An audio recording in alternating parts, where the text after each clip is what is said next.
Bienvenue dans cette nouvelle édition du Morning News. Au sommaire, les leaders de l'ADF RDA demandent pardon. Le parti burkinabé estime qu'il a sa responsabilité dans le déclenchement de la révolte populaire d'octobre dernier. Une faction de l'Alliance républicaine pour le développement a tenu son propre congrès à Djibouti. À cette occasion, Kassim Ahmed Dini a été élu président de ce parti dissident. Et l'homme d'affaires nigérian Aliko Dangote est élu personnalité africaine de l'année 2014 par le magazine Forbes qui récompense son investissement pour le continent. Au Burkina Faso, des responsables du parti ADF-RDA qui avaient soutenu le projet de révision constitutionnelle ont organisé ce samedi une conférence de presse. Ils ont tenu à demander pardon pour les conséquences qu'a eu leur soutien et pour leur responsabilité dans le déclenchement de la révolte populaire. Ibrahim Ndiaye. Le mardi 2 décembre, le Burkina Faso a enterré ses martyrs. Près d'une trentaine de personnes ont perdu la vie lors de l'insurrection populaire en octobre dernier, insurrection qui a mis fin aux 27 ans de règne de l'ancien président Blaise Compaoré. Même si l'heure est au recueillement, du côté de la classe politique et de la société civile, des voix s'élèvent pour réclamer justice. Compte tenu de ce qui nous réunit aujourd'hui, c'est que d'ores et déjà, l'on puisse établir la vérité sur les circonstances exactes de l'assassinat de ces jeunes. Quelqu'un a donné l'ordre de tirer, des éléments ont tiré. Nous voulons savoir qui a donné cet ordre et qui a tiré sur ces jeunes. Que la lumière et la justice soient faites sur ces cas précis-là. C'est ce que nous attendons. Les discours, c'est bien, mais nous voulons plus que les discours. Nous voulons des actes. Parce que comme nous l'avons toujours dit, trop, ça commence à devenir trop.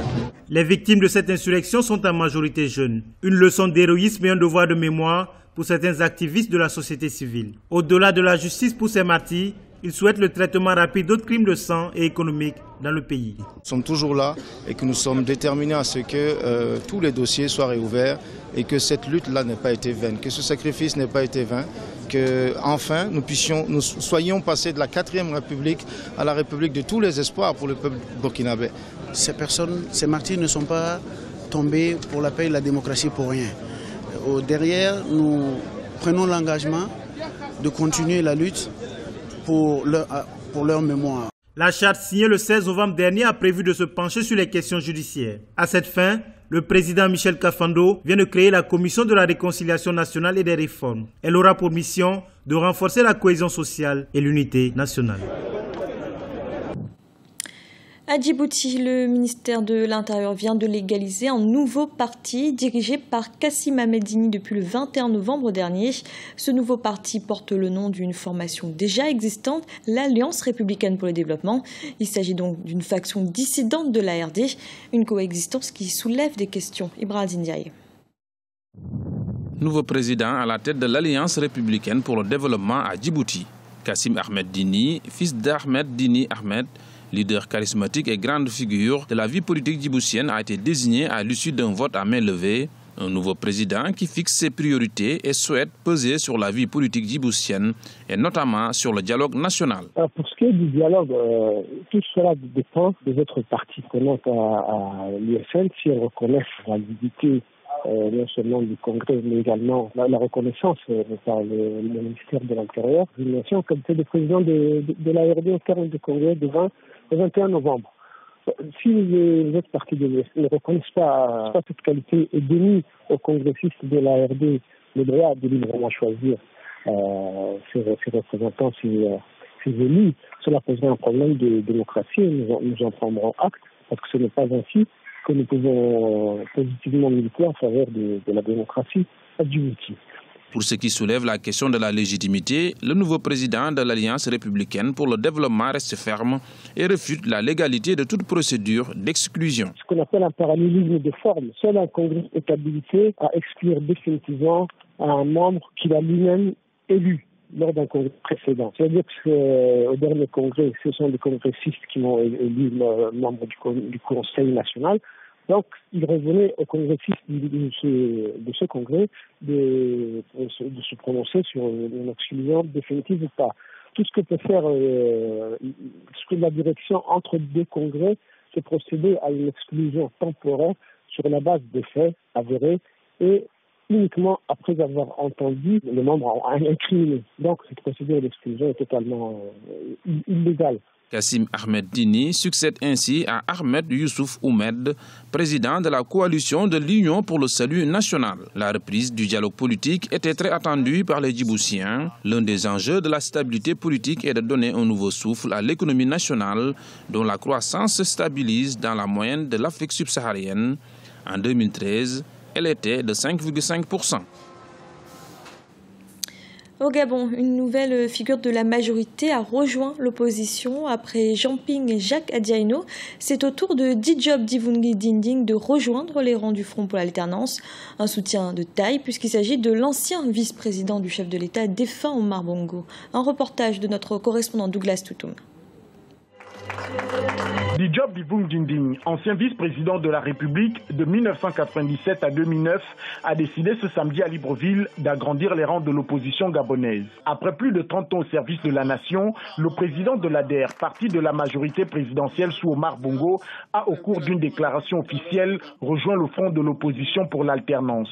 Selon ce dernier, le front est le camp dont l'engagement politique répond le mieux à certains principes et valeurs tels que la liberté et la dignité, la primauté de l'intérêt général sur les intérêts singuliers, la soumission de la puissance publique à un état de droit. J'ai ici et maintenant décidé, sur l'honneur, devant Dieu, devant la nation et devant l'histoire, d'inscrire mon combat à compter de ce jour dans le cadre du front de l'opposition pour l'alternance.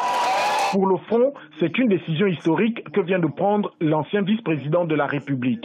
Toute chose qui renforce cette formation politique dans son combat pour l'alternance. Un compatriote qui a occupé de très hautes fonctions dans ce pays, qui a eu le temps de faire son analyse de la situation exacte de notre pays et qui aujourd'hui, alors qu'il s'était tué volontairement pour mieux voir le pays évoluer, prend la décision, non pas de rester dans la majorité dite républicaine, mais de rejoindre définitivement l'opposition. Après une analyse profonde de la situation politique et socio-économique du pays, le nouvel adhérent de l'opposition a reconnu les rares réalisations du pouvoir et déplore l'inadéquation entre le programme mis en œuvre et la réalité du terrain. Pour cet acteur politique, les nombreux événements organisés au Gabon n'ont aucune incidence sur les difficiles conditions de vie de la majorité de la population. Alors que 2014 touche à sa fin, le magazine Forbes vient d'élire la personnalité africaine de cette année. Pour le média américain, il s'agit de l'homme d'affaires et milliardaire nigérian Aliko Dangote, qui se voit nominé pour la 4e fois.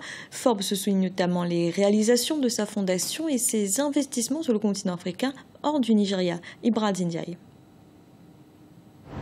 L'homme d'affaires nigérian Aliko Dangote, élu personnalité africaine de l'année 2014. Considéré comme un magnat du business, l'homme le plus riche d'Afrique, Aliko Dangote, avec une fortune personnelle de 25 milliards de dollars, a vu son bénéfice de l'année 2013 croître de 40% à 190,76 milliards de naira, contre 135,64 milliards un an plus tôt.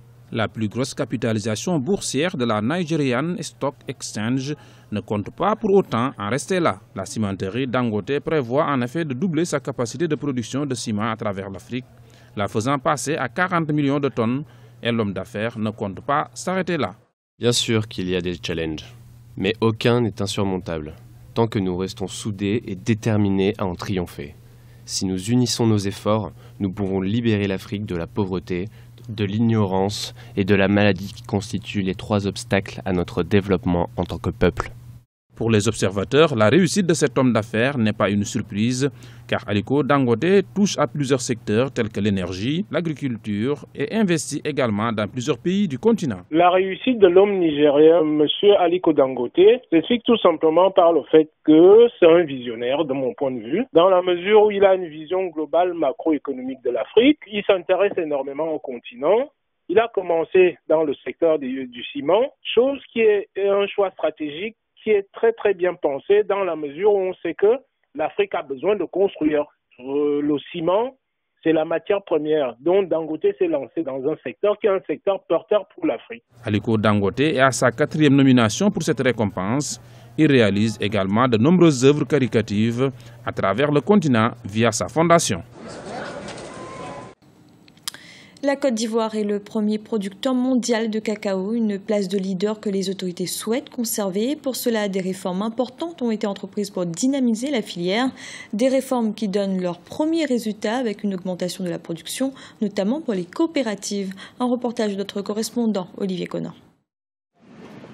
La Côte d'Ivoire a enregistré une production record de cacao pour la campagne 2013-2014, s'élevant à 1,7 million de tonnes. C'est le résultat du labeur des producteurs, mais également des réformes mises en œuvre par le Conseil Café Cacao. Un accent a été mis sur la qualité avec l'interdiction d'exportation des fèves de mauvaise qualité appelées cacao sous grade. Le plus bas champ de 850 francs CFA est strictement surveillé. Les contrevenants sont poursuivis en justice. Le Conseil distribue également des produits phytosanitaires aux paysans. Ces mesures ont eu un impact positif sur les coopératives dont la production a augmenté sensiblement. Une réforme qui vient à point nommé dans la mesure où les prix sont respectés et le contrôle est systématique.